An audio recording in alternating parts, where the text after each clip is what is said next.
आइए हम लोग सेकेंड पार्ट करते हैं 50 क्वेश्चन का। बक्सर युद्ध के पश्चात बंगाल, बिहार तथा उड़ीसा का दीवानी अधिकार ईस्ट इंडिया कंपनी को किसने प्रदान किया था? तो शाह आलम द्वितीय ने प्रदान किया था। तो अब बक्सर का युद्ध कब हुआ था? 1764 में। तो बक्सर के युद्ध के समय में गवर्नर कौन था? तो बेंसी टाड उस समय गवर्नर था। तो बक्सर का युद्ध किसके किसके बीच में हुआ था? 1764 में जो बक्सर का युद्ध हुआ था वह किसके किसके बीच हुआ था? तो ईस्ट इंडिया कंपनी और बंगाल से, ईस्ट इंडिया कंपनी और इधर एक तरफ ईस्ट इंडिया कंपनी था, दूसरी तरफ था बंगाल से मीर कासिम, अवध से सुजाउद्दौला और दिल्ली से शाह आलम, जिसमें कि ईस्ट इंडिया कंपनी जीत गया था, ईस्ट इंडिया कंपनी का विजय प्राप्त किया था। अब सेकेंड, दानापुर छावनी के भारतीय सैनिकों ने कब विद्रोह किया था? तो 25 जुलाई 1857।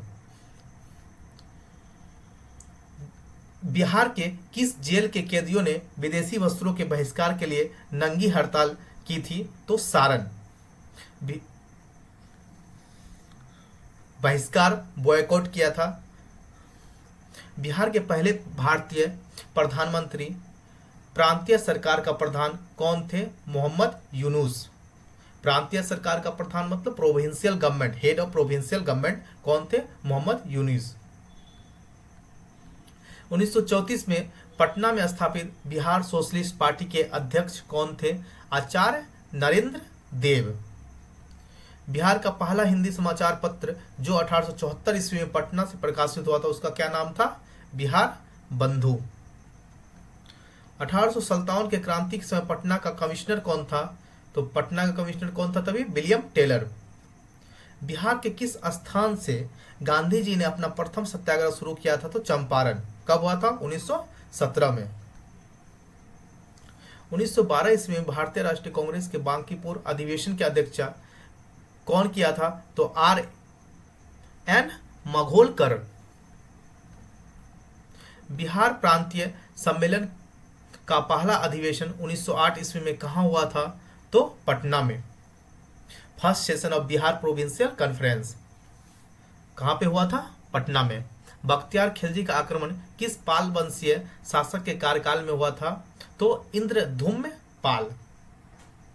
तो पाल वंश का संस्थापक कौन था? तो पाल वंश का संस्थापक बहुत बार पूछता है, तो वह कौन था?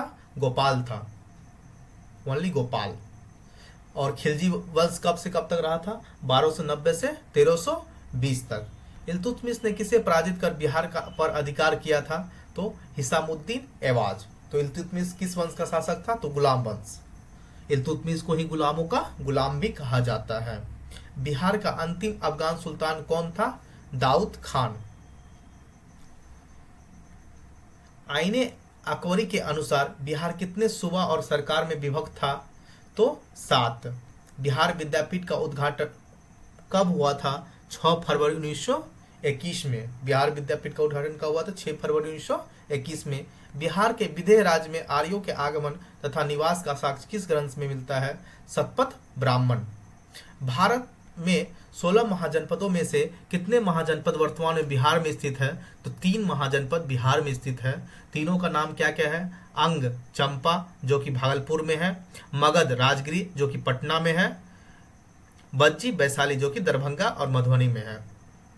मगध साम्राज्य का उत्कर्ष किस शासक के समय हुआ था? बिम्बिसार। तो मगध साम्राज्य कब से कब तक रहा? 684 बीसी से 320 बीसी तक। मौर्य काल के समय मुद्रा को किस नाम से जाना जाता था? तो पन के नाम से जाना जाता था। पन के नाम से जाना जाता था। गार्गी संहिता में पाटलिपुत्र पर यवनों के आक्रमण का उल्लेख है। यह आक्रमण किसके शासनकाल में हुआ था? तो पुष्यमित्र शुंग के शासनकाल में हुआ था। विक्रमशिला विश्वविद्यालय की स्थापना किस पाल वंशीय राजा ने करवाई थी? तो धर्मपाल। तो पाल वंश का हम लोग संस्थापक देख चुके थे, कौन था? गोपाल। बिहार को दिल्ली सल्तनत के अधीन किसने किया था? तो इल्तुतमिश। बख्तियार खिलजी का आक्रमण बिहार में कब हुआ था? तो 1198 में, 1198। किसने बिहार की राजधानी को बिहार शरीफ से पटना स्थानांतरित किया था? तो शेरशाह सूरी। बिहार छात्र परिषद का गठन किसके द्वारा किया गया था? तो राजेंद्र प्रसाद द्वारा। निम्नलिखित में कौन बिहार की मुख्य खाद्यान्न फसल है? तो कौन है? चावल, गेहूं और मक्का। घोघा झील बिहार के किस जिले में स्थित है? तो घोघा झील बिहार के किस जिले में स्थित है? कटिहार में। हिंदू धार्मिक मान्यताओं के अनुसार किस नदी को अपवित्र या अशुभ माना जाता है? तो कर्मनाशा नदी को। बिहार का कुल क्षेत्रफल कितना है? तो कितना है? 94,163 वर्ग किलोमीटर। बिहार के किस क्षेत्र में विद्यन चट्टानें पाई जाती है? विद्यन रॉक तो या दक्षिण पश्चिम साउदर्न वेस्टर्न भाग में, जो कि रोहतास और कैमूर में है। निम्न में किस प्रकार की मिट्टी में कॉप की बहुलता पाई जाती है? तो पुरानी जलोढ़ मिट्टी में। बिहार में लौटता मानसून प्रारंभ होता है कहां से? अक्टूबर के मध्य में। लौटता मानसून दैट में रिटर्निंग मानसून। निम्न में किस नदी को नारायणी और सदानीरा के नाम से जाना जाता है? तो गंडक नदी को। गंडक नदी बिहार के सोनपुर में गंगा से मिलती है, याद रखिएगा। निम्नलिखित में कौन सी फसल सर्वाधिक क्षेत्र में बोई जाती है? तो चावल।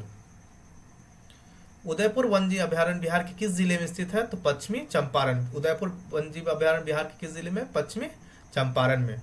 वाल्मीकि राष्ट्रीय उद्यान को किस वर्ष प्रोजेक्ट टाइगर के अंतर्गत शामिल किया गया था? तो 1991 में शामिल किया गया था। प्रोजेक्ट टाइगर क्या था? तो 1973 में यह वन्य जीव संरक्षण का एक पहल था, जो कि 1973 में लाया गया था गवर्नमेंट के द्वारा। दलदली मिट्टी की बहुलता बिहार के किन क्षेत्रों में पाई जाती है? दलदली मिट्टी में तो बॉक्स सॉइल। यह बिहार के किशनगंज में भी पाया जाता है, अररिया में भी पाया जाता है और सुपौल में भी पाया जाता है। त्रिवेणी नहर का निर्माण किस वर्ष किया गया था? तो 1904 में किया गया था। बिहार के किस जिले में सर्वाधिक चूना पत्थर लाइमस्टोन पाया जाता है? तो रोहतास में सर्वाधिक चूना पत्थर लाइमस्टोन पाया जाता है। 2011 की जनगणना बिहार का शिशु लिंग अनुपात कितना है? तो 935। बिहार की औसत वर्षा कितना है? तो 112 सेंटीमीटर। वर्तमान में बिहार में अनुमंडलों की संख्या कितनी है? तो 101। अभी वर्तमान में बिहार में अनुमंडलों की संख्या कितनी है? 101। राज्य की कार्यपालिका की वास्तविक शक्ति किसमें निहित होती है? Real power. अगर ओनली पावर पूछे तो होगा राज्यपाल, लेकिन अगर रियल पावर ऑफ एक्सिक्यूटिव पूछे, real executive power of state, तो वह मुख्यमंत्री होगा। और ओनली पूछे पावर तो वह राज्यपाल होगा, लेकिन रियल पावर एक्सिक्यूटिव पावर जो होता है मुख्यमंत्री के पास होता है। जहानाबाद से अलग करके बिहार के 38वें जिले के रूप में अरवल को कब स्थापित किया गया था? 2001 में। भारतीय संविधान के किस अनुच्छेद में पंचायतों के वित्तीय स्थिति की समीक्षा के लिए वित्त आयोग का गठन किया गया था? 243 आई में। और पंचायत का कितना आर्टिकल में है? तो पंचायत कितना आर्टिकल 243 से 243 ओ के बीच में है, और पार्ट हो गया आपको 9। किसी राज्य में महाधिवक्ता की नियुक्ति किसके द्वारा किया जाता है? तो राज्यपाल के द्वारा महाधिवक्ता की क्या किया नियुक्ति किया जाता है। महाधिवक्ता में तो एडवोकेट जनरल।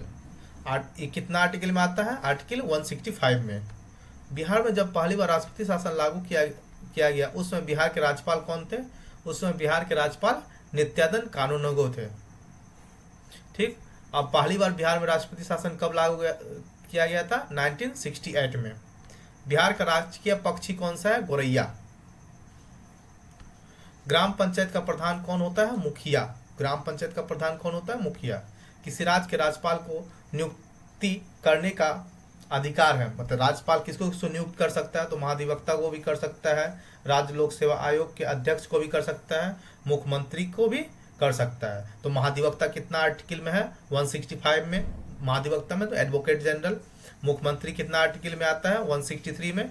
और राज्य लोक सेवा आयोग कितना आर्टिकल में आता है? 315 से